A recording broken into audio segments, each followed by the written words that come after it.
tudo bem com você? Eu sou a professora Mariana Araguaia, aqui ao meu lado estou com o intérprete de Libras Vinícius Batista e nós dois hoje falaremos sobre a aula destinada ao 9º ano, ao agrupamento I, cujo título é Seleção Natural e Seleção Artificial.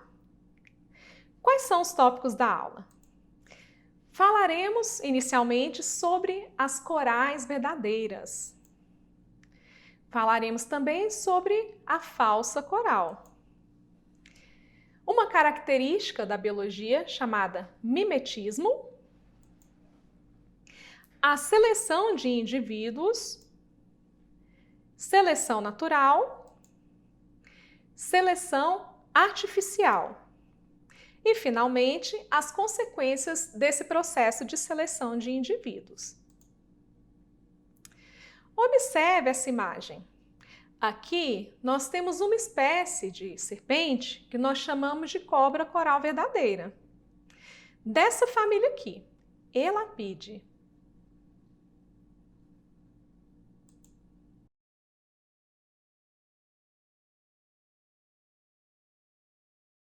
No Brasil, há mais de 35 espécies de corais verdadeiras. Há também as serpentes que nós chamamos de falsas corais, como, por exemplo, essa da foto, com esse nome científico que mostra aqui na tela. Outro exemplo de falsa coral está aqui nessa foto, cujo nome científico é este. Quais são as semelhanças e diferenças entre elas? Primeiro, em relação à semelhança, o nome popular, coral. E também todas elas possuem cores chamativas, predominando a cor vermelha e preta. No caso da coral verdadeira, ela é uma serpente peçonhenta, ou seja, ela possui dentes especiais capazes de inocular veneno.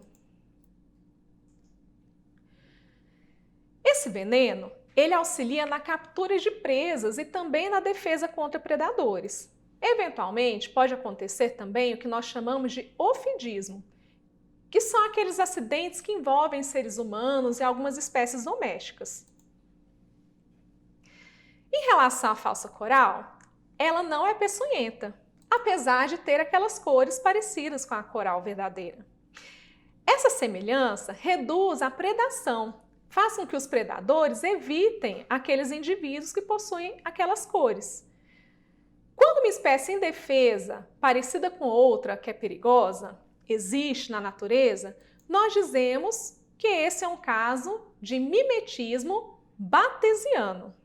Então, uma espécie que é inofensiva, que se parece com aquela perigosa, nós chamamos então de mimetismo batesiano. Como isso pode acontecer? Uma das explicações científicas é a seguinte, que ocorreu um processo de seleção de indivíduos. Como assim? Aqueles indivíduos que não eram parecidos com a coral verdadeira tendiam a ser predados pelos seus predadores. E aquelas mais parecidas com as cobras corais verdadeiras eram evitadas justamente pela presença da peçonha, que são aqueles dentes especializados, e injetar o veneno. Ao longo do tempo, aqueles indivíduos sobreviventes foram, através da reprodução, repassando essas características para a prole, para seus filhotes, através da reprodução sexuada. E ao longo do tempo, fazendo com que essa característica fosse predominante nas populações. Quando nós temos essa situação, na qual os indivíduos são selecionados de acordo com as adaptações que eles têm ao ambiente, ou seja, quando ele possui características favoráveis para aquele contexto, nós dizemos que trata-se de uma seleção natural.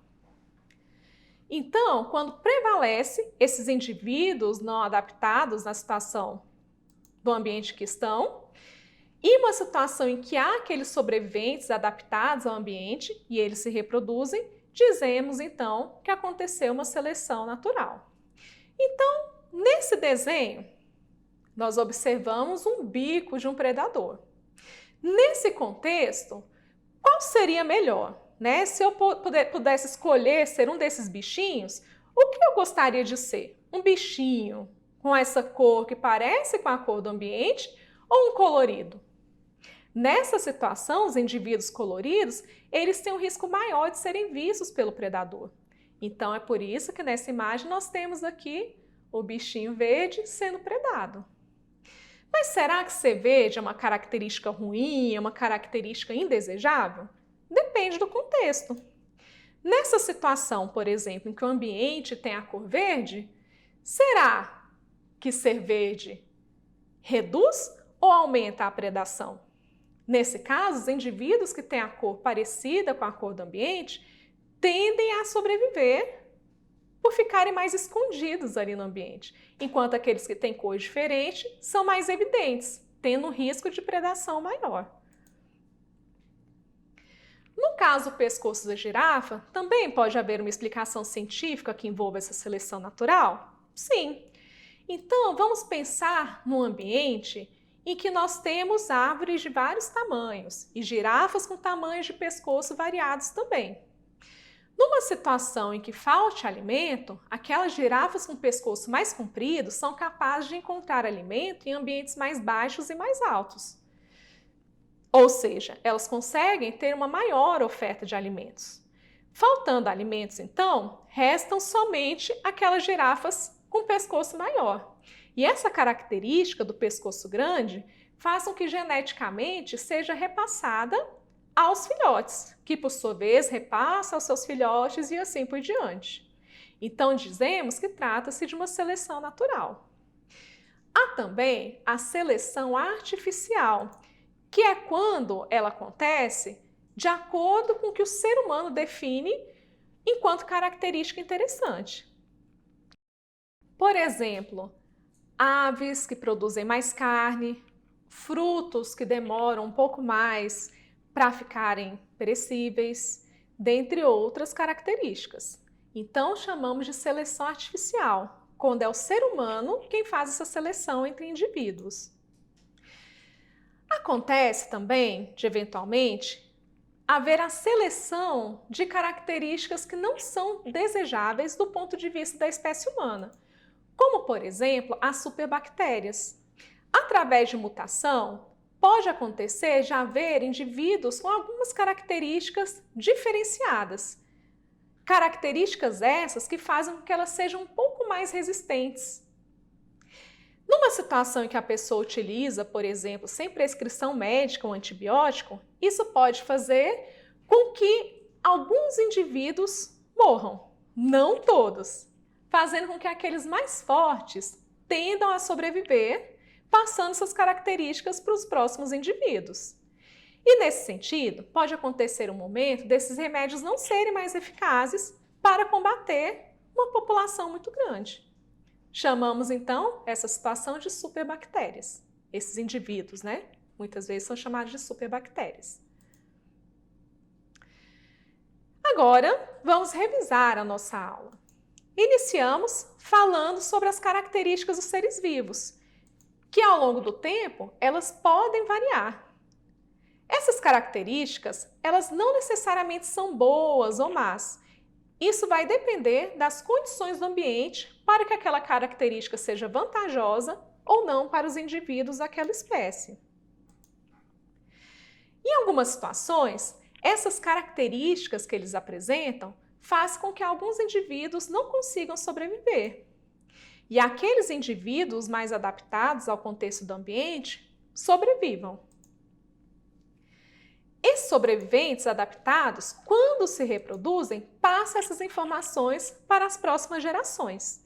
Essas informações que eu expliquei até aqui, nós chamamos de seleção natural.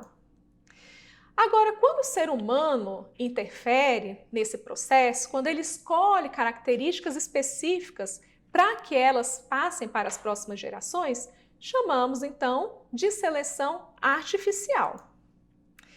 E existem aqueles casos em que esse processo de seleção de indivíduos pode impactar a vida humana, como o exemplo das superbactérias, de algumas pragas agrícolas pelo mau uso das substâncias que controlam espécies e assim por diante. Então, é isso. Eu agradeço a sua presença e espero encontrá-lo na próxima aula. Um grande abraço, cuide-se e até mais!